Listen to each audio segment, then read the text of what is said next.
चॅनलवर मी माझ्या सगळ्या मैत्रिणींचं स्वागत करते। दिवाळीची लगबग सगळ्यांच्या घरोघरी सुरू झालेली आहे, पूर्वतयारी चालू आहे।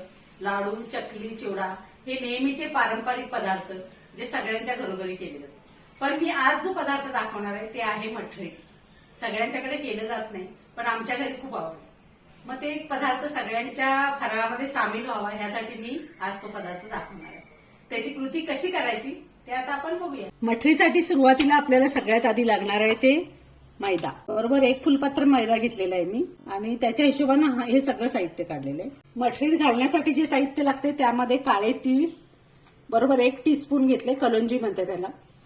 परत हे पण 1 टीस्पून ओवा आहे, जिरे 1 टीस्पून आहे, कसुरी मेथी 1 टीस्पून आणि हे बडीशेपची थोडीशी भरड आहे ती 1 टीस्पून आहे आणि ही मिरी आहे ती 1 टीस्पून आहे, ज्याची आपल्याला थोडीशी भरड करून घ्यायची आहे आणि 2 टेबलस्पून मी तेल घेतलेलं आहे, मोहन आहे।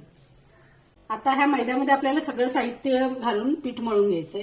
त्यासाठी मी मैदा घेतला, त्यानंतर ही कलोंजी, जिरे, ओवा, ही बघा मिरीची मी भरड केली, त्याच्यानंतर ही बडीशेपची पावडर आहे आणि कसुरी मेथी जी आहे ती आपल्याला हातावर थोडीशी अशी हे करून आणि हे 2 टेबलस्पून तेल जे मी घेतले ते टाक,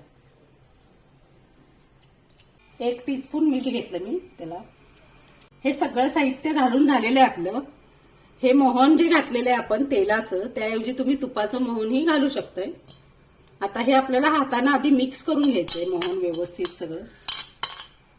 हे पीठ आहे ना अगदी छान चोळून घ्यायचंय आपल्याला। हे अशी गाठ झाली पाहिजे बघा। हे असं झालं ना की समजायचं पीठ आपलं मोहन अगदी परफेक्ट झालेलं आहे ना।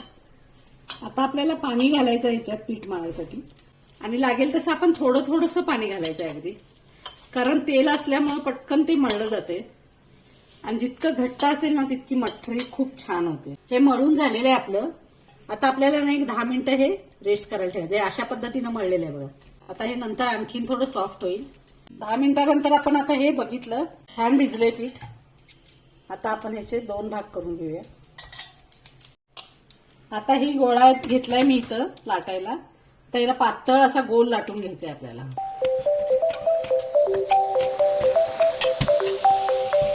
हे अशा पद्धतीने लाटून झालेले आपलं। आता आपल्याला ह्याच्यावर एक पेस्ट लावायची। 2 टेबलस्पून तूप घेतलेलं आहे, तुपाऐवजी तेल पण घेऊ शकताय तुम्ही आणि त्याच्यात 1 टेबलस्पून मी मैदा घाल आणि ह्याची पेस्ट करून घ्यायची आणि ह्याचं लेअर आहे ना थोडंसं पातळसर असा ह्याला लावून घ्यायचं। हे असं सगळीकडे लावून झाल्यानंतर ना ह्याच्या आपण छान छोट्या छोट्या छोट्या बारीक अशा वड्या करत जायचंय।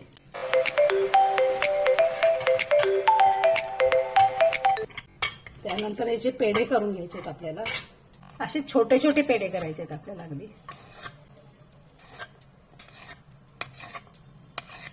हे असे त्याचे पेढे तयार केलेत गोळे आपण। आता हा गोळा आपण लाटायला घेऊया।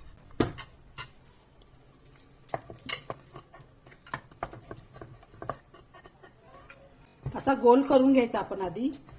त्यानंतर आपण थोडंसं जे मगाशी हे केलेलं आहे की नाही मिश्रण लावण्यासाठी, ते थोडंसं ह्याला लावून घ्यायचं असं आणि त्यानंतर याची घडी घालायची।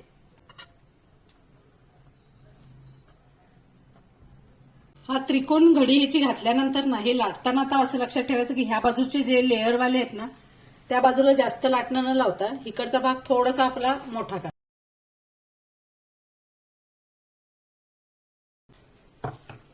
हे असं ठेवायचं आहे आपल्याला, म्हणजे ह्या बाजूचे लेअर आहेत ना तेलात तळल्यानंतर उठले जातात आणि हा असा त्रिकोण घ्यायचा।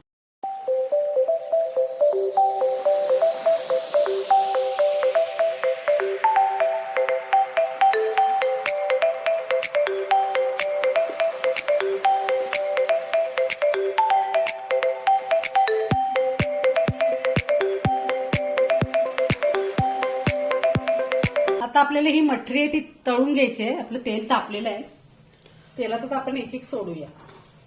तेल मध्यम आचेवर ठेवा।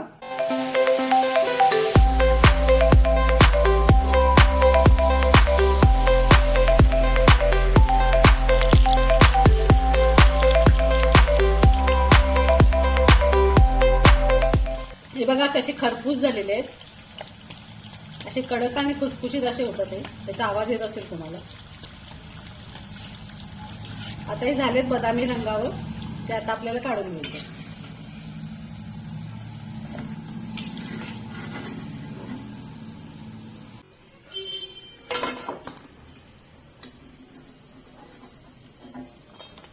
आपली मठरी तयार झालेली आहे, तळून वगैरे सगळं मस्त अशी खुसखुशीत झालेली आहे. हे बघा, आवाज बघा. अशी मठरी तुम्ही पण करून बघा. ह्या दिवाळीला एक वेगळा प्रयोग करा, मुलांसाठी करा. विशेष म्हणजे चहा बरोबर पण खूप छान लागते हे स्नॅक्स. आणि नेहमी कशा मला छान छान अशा प्रतिक्रिया देतात तशाच द्या. थँक्यू.